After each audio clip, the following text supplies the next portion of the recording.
രാജീവ് ഗാന്ധി അന്ത്യവിശ്രമം കൊള്ളുന്ന ഡൽഹിയിലെ വീർഭൂമിയിൽ പ്രത്യേക പ്രാർത്ഥനാ ചടങ്ങുകൾ ഇപ്പം നടക്കുകയാണ്. സോണിയാഗാന്ധിയും രാഹുൽ ഗാന്ധിയും AICC അധ്യക്ഷൻ മല്ലികാർജ്ജുൻ ഖാർഗെ അടക്കമുള്ള ആളുകൾ വീർഭൂമിയിലെത്തി പുഷ്പാർച്ചന നടത്തി കഴിഞ്ഞു. ആർ രാധാകൃഷ്ണൻ വിശദാംശങ്ങളുമായി ഡൽഹിയിൽ നിന്ന് ചേരുന്നു. രാധാകൃഷ്ണൻ, ഗുഡ് മോർണിംഗ്, പറയൂ വിവരങ്ങൾ.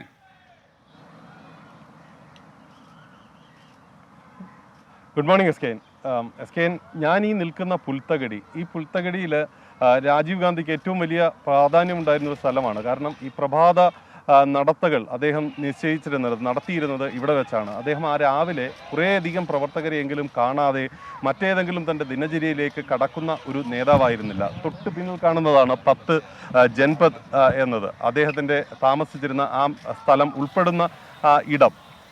ഈ മേഖലയിലൊക്കെ രാജീവ് ഗാന്ധിയുടെ തീർച്ചയായിട്ടും ഇപ്പോഴും നമുക്ക് പറയാൻ പറ്റും ആ ഊർജം നിലനിൽക്കുന്നു ഈ അന്തരീക്ഷത്തിൽ എന്ന് പറയാൻ പറ്റുന്ന വിധത്തിലാണ് കാര്യങ്ങൾ ഉള്ളത്. അത് നമുക്ക് ഇവിടെ വരുന്ന ഓരോരുത്തർക്കും അനുഭവവേദ്യമാകുന്ന ഒരു സാഹചര്യമാണ്. നൂറുകണക്കിന് ആളുകൾ ഇന്ന് ഈ ചരമദിന 33ാമത്തെ വർഷമാണ് ചരമദിനത്തിൻ്റെ ഭാഗമാകാനായിട്ട് രാജ്യത്തിൻ്റെ വിവിധ ഇടങ്ങളിൽ നിന്ന് എത്തിച്ചേരുന്നത്. ഈ ഒരു സാഹചര്യത്തിലാണ് ശക്തി സ്ഥലിലാണ് രാവിലെ ഈ അന്തിമ ഉപചാര ചടങ്ങുകൾ ഒക്കെ നടക്കുന്നത്. സമൂഹ പ്രാർത്ഥന അടക്കമാണ് നടക്കുന്നത്. നെഹ്റു കുടുംബാംഗങ്ങൾ എല്ലാവരും അവിടേക്ക് എത്തിയിട്ടുണ്ട്.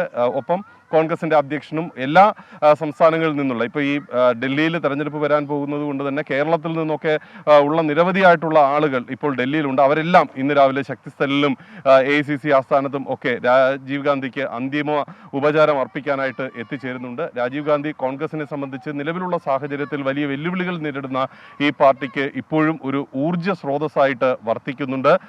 വലിയ വിപുലമായിട്ടുള്ള പരിപാടികൾ നടത്തുമ്പോഴും കോൺഗ്രസ് അതിൻ്റെ സംഘടനാപരമായിട്ടുള്ള ഒരു ശക്തി നേടി രാജീവ് ഗാന്ധി ഇപ്പോൾ പരിഗണിക്കുന്ന ഒരു കാഴ്ചയാണ് നമുക്ക് കാണാനായി സാധിക്കുന്നത്. അതിനുവേണ്ടി ശ്രമിക്കുന്ന കോൺഗ്രസിനെ സംബന്ധിച്ച് ഈ ചരമദിനം വലിയ പ്രാധാന്യമുള്ളതാണ്. പ്രത്യേകിച്ച് 2024 ലോക്സഭാ തെരഞ്ഞെടുപ്പ് നടക്കുന്ന ഈ പശ്ചാത്തലത്തിൽ ആ ഒരു സാഹചര്യത്തിൽ ഡൽഹിയിൽ മാത്രമല്ല എല്ലാ സംസ്ഥാനങ്ങളിലും കോൺഗ്രസിൻ്റെ PCCകളുടെ ആഭിമുഖ്യത്തിൽ വലിയ പരിപാടികൾ, വിപുലമായിട്ടുള്ള ഓർമ്മ ദിന പരിപാടികളാണ് സംഘടിപ്പിച്ചിരിക്കുന്നത്. രാജീവ് ഗാന്ധി നൽകിയിരിക്കുന്ന സന്ദേശം അത് കോൺഗ്രസിൽ വലിയ മാറ്റങ്ങൾക്ക് കാരണമായിട്ടുള്ള, സംഘടനാപരമായിട്ട് വലിയ മാറ്റങ്ങൾക്ക് കാരണമായിട്ടുള്ളതാണ്. ഈ 18 വയസ്സ് ഒക്കെയുള്ളവർക്ക് വോട്ടവകാശം നൽകാനൊക്കെ ആയിട്ടുള്ള തീരുമാനം, ഒപ്പം ഈ പഞ്ചായത്ത് രാജിൻ്റെ കാര്യത്തിൽ അദ്ദേഹം എടുത്ത തീരുമാനങ്ങളൊക്കെ ആ പാർട്ടിക്ക് നൽകിയിരിക്കുന്ന ഊർജം അത് വളരെ വലുതാണ്. ഈ ടെലികോം മേഖലയിൽ അദ്ദേഹം